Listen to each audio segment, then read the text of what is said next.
Welcome, welcome. Yes.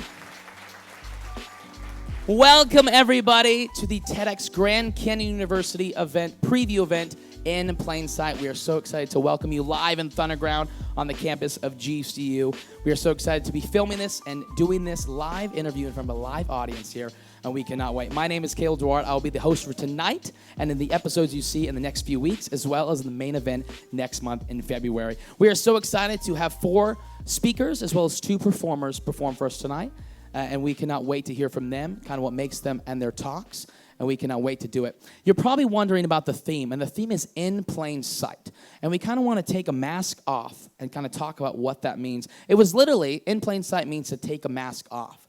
We live in a society that tells us, keep that mask on, don't be real, don't be transparent. But here at TEDx Grand Canyon University and in plain sight, we really hit on being transparent, being real, in a society that tells us not to. And we are so excited to hear from our speakers tonight, hear about our performers, what inspires them to do the performances they're going to do in our main event, and we cannot wait to do it. So without further ado, let's meet our first speaker.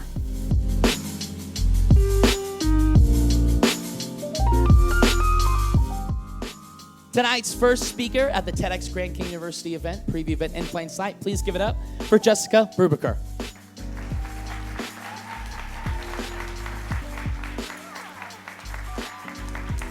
Hello, Jessica. How are you doing tonight? Living the dream. How are you? Living the dream. Amen. Welcome. Thanks for coming out to the first episode of the TEDxGCU preview event in plain sight.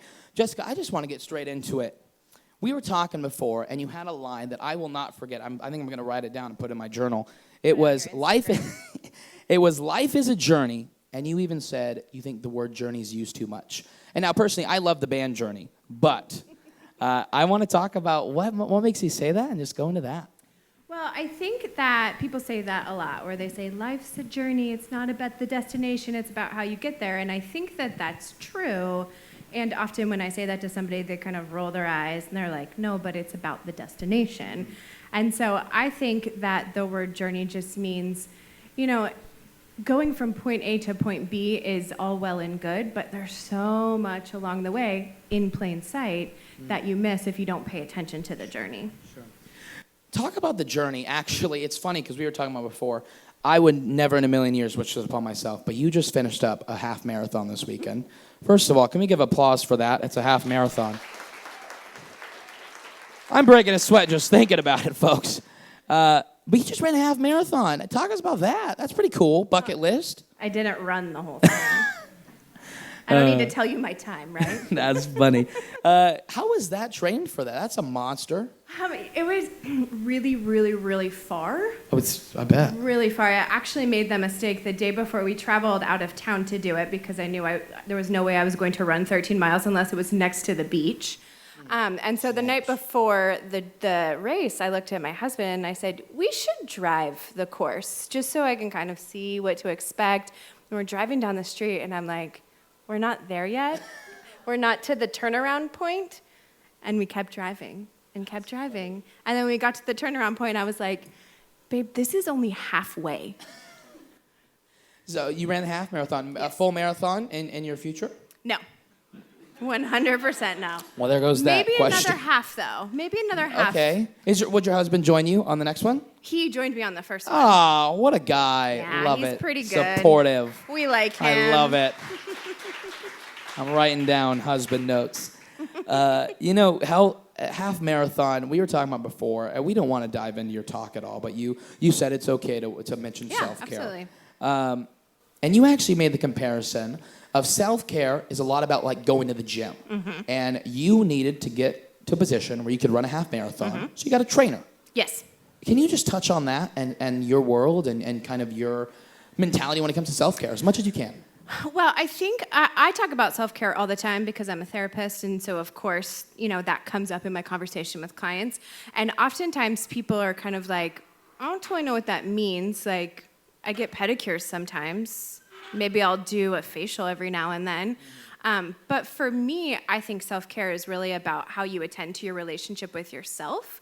And I think you have to do that in small chunks, kind of in the same way that you train for a half marathon, where you do a little bit every day, and it maybe isn't so obvious. Like, running a mile isn't going to get you 13 miles, but if that's where you start, that's where you're going to end on the journey. See how I did that?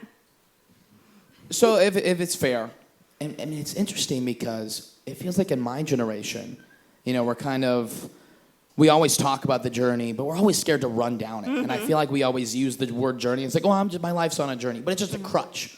Because instead of like, okay, well, what journey are you going on? Oh, the life's journey. Just going down it. Your journey is very interesting. Yes. You started as a teacher, high school. Yes. A specific subject at all, or I grade? taught early childhood education. Oh. So technically, my major in college I was essentially a home ec teacher. Okay. So I'm certified to teach child development, culinary arts, retail, and interior design, technically, and English, but I never actually taught English. But most of my career was early childhood education, working with the high school students that work in like the lab classroom. A lot of the local high schools have a preschool on campus that the students work in. High school teacher and Yes. a therapist. Yes. Now, I would say as a fellow high school person, I don't blame high school teachers for needing therapy, but for going to be a therapist, what inspired that transition and why a therapist? So I had a health scare a handful of years ago, and it sort of changed the trajectory of my life. I had already gone back to school to get my master's in counseling from GCU, but my intention was to be a school counselor. And then I just had the situation, brief synopsis, my body stopped reabsorbing my spinal fluid. And so the spinal fluid built up in my brain. It was putting pressure on my optic nerves, and I actually ended up losing like 40% of my peripheral vision in that experience. And so when that happened, I had to start doing a better job attending to my relationship with myself, in that I had to pay more attention to what was happening in my body. I had to pay more attention to, hey, I need some help because I can't actually see that thing that's in my peripheral vision right now, kind of a thing. And so I had to put all of my energy, not all of my energy, but I had to put more energy towards my relationship with myself. And I think that in the world that we live in, people try to tell us that doing that, putting energy towards yourself, doing self-care instead of putting your energy towards others is selfish. And I don't think that after that experience. And so that's sort of where I dove into that idea. When it comes to self-care, it's a good thing, because I feel like in our society we're kind of getting over that hump of like, I'm too prideful and I'm too good enough for self-care, which is awesome. Amen to that. Yeah. Do you see the future of self-care going in any sort of way, kind of the trajectory of it, as somebody who's not only personally needed it and has had it help them, but as somebody who studies it through therapy and being a therapist? 10 years from now, where do you see self-care, and not just self-care, but your life intertwined with self-care? Where I hope it goes is that we do it a little bit more naturally. And I think self-care means so much more than pedicures, and I think that there are these things that we do or don't do every day where we are not putting ourselves as equally important as other people. And so I hope it just comes a little bit more naturally, where we wake up and we go, how do I attend with my relationship with my partner or my friends or my parents, and how do I attend to my relationship with myself in that same way? And I was chatting with somebody earlier, because we were doing the social thing and people were asking what the talk was about. And I said, listen, if I were to ask you, how do you show up in your relationship with your best friend? Are you only going to tell me about how you take them for pedicures? No, you're going to say, well, I'm there for them. I answer the phone if they call. I offer emotional support. I go take them for pedicures. That kind of thing. And I hope that it's more natural and more automatic and more like I'm equally as important as these other people in my life. Last question, really quick, before Sure. we go. Is there anything in your life that you view as, or just in lives in general, that truly is self-care, but where you don't realize it? Where it's like just doing this simple action, that's self-care, but we just don't see it.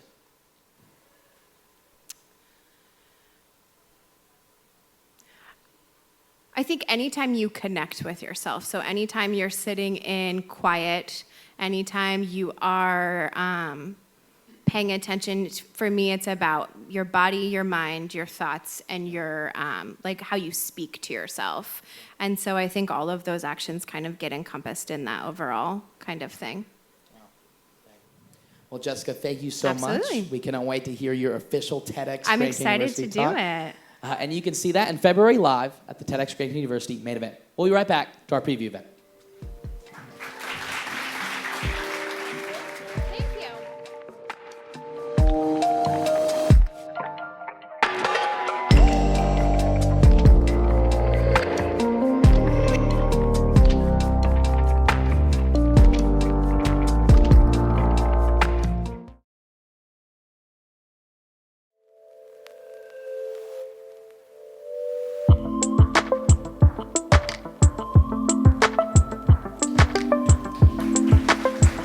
Welcome back, everybody, to our TEDx Grand Canyon University 2020 preview event in plain sight. We are back in episode 1, and we are excited. Now, he might not be performing tonight, but we cannot wait to find out what inspired him to be a performer. Please give it up for Mario Garcia.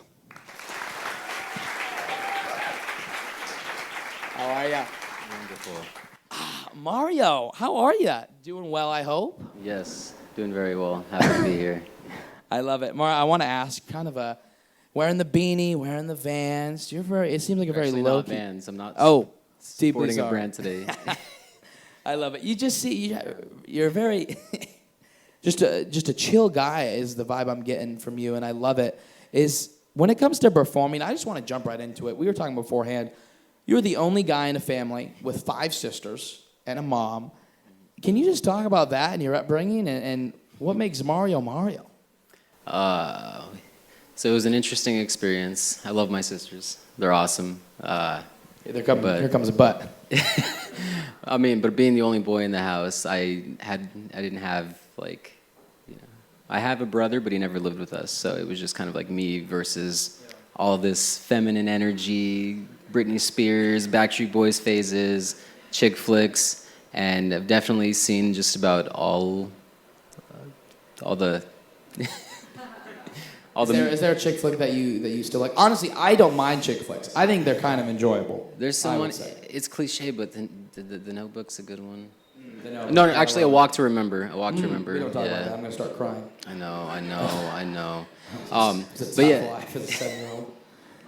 So yeah, growing up with all those sisters and my mom, and not really knowing what to do in the house, I had to find ways to get creative. So I was a little destructive growing up, but yeah, I learned how to play the guitar, the piano, started doing art, just tried to find as many ways to get creative with my experience. You kind of were touching on it. With the environment you're brought up into, you kind of had to find ways to be creative so that Mario could be Mario. Like you said, sisters are great, but when you're the only guy in a house, it's kind of hard to just be a dude and kind of express yourself in that way. How did that lifestyle and just being brought up in that family environment made you Mario want to be a performer, and how did that cultivate and craft that? My sisters and my mom were very real about whatever they were feeling. I mean, there was just so much energy in the house. So it definitely helped shape me in the sense of always being aware of what I'm feeling, and sometimes just not thinking twice about speaking up about it. But it helped me have that balance between the masculine and feminine, which I think plays a huge role in why I'm an artist and a musician. I didn't feel any obligation growing up that I had to be in sport. I was in sports, but I didn't have my dad or my brother or anybody pushing me to be a certain type of man. So it was up to me to decide the type of man I wanted to be, but I also had my mom and my sisters who were very sensitive and helped shape that side of me as well. So I think that has a huge role on why I took the path to be an artist. You know, it's interesting you keep bringing up the term artist, which you are.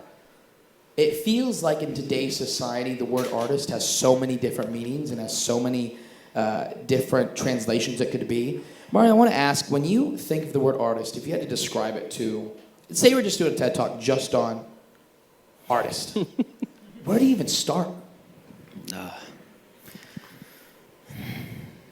It's weird for me. It's weird to say I'm an artist and a musician because it's like the same thing to me. I think I don't know if I have the right to really define what it means to be an artist. I think it's how each person.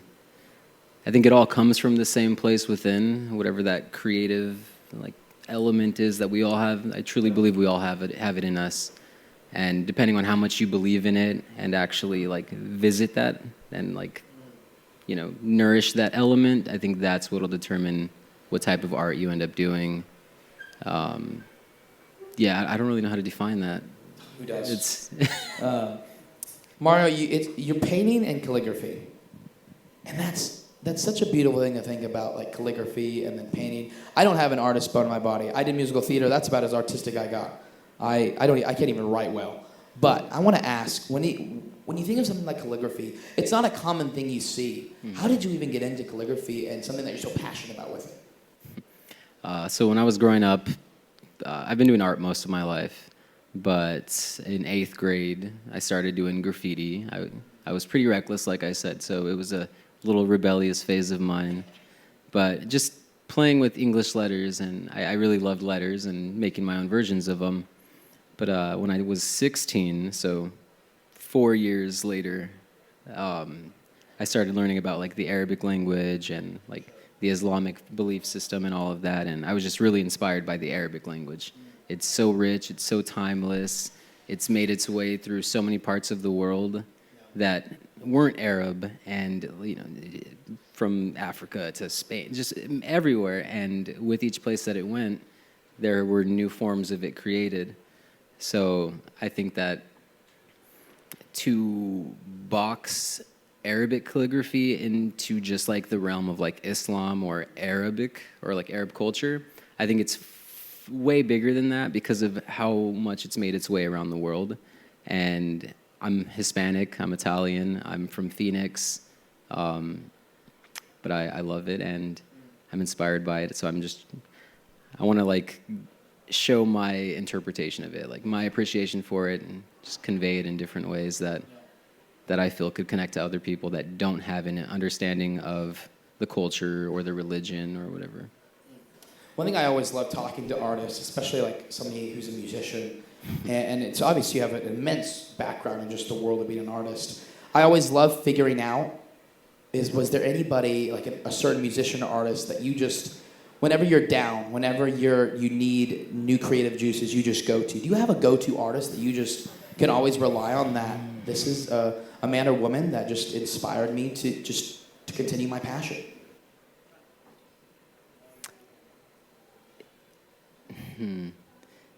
I don't know. I wish I had like a really inspiring answer for you, like a certain artist in mind. I don't know if I've ever really. I mean, I have my moments where I'm not as inspired to play the guitar or to paint, but it's usually because of some kind of like external factor that, it's not the passion that's dying. It's kind of just something else distracting me from it. So I just try to like get any of that stuff out of the way, or really just try to confront what it is that's holding me back. And it usually has nothing to do with like the art or the music. So, I mean, I have some go-to artists for sure. I love 70s classical rock. I love Steely Dan. I love John Tesh. He's a pianist. He's the reason why I even first learned an instrument. I don't know if anybody knows who John Tesh is, but he's amazing. One person knew who John Tesh was. Well, Mario, we cannot wait to just be inspired by your performance on the main event, which happens February 21st. If you'd like to purchase tickets, go to TEDxGCU.org. We can see Mario and all our speakers live. That's going to do it for episode 1 for the TEDx Grand Canyon University 2020 preview event in plain sight. See you in episode 2. Thank you, guys.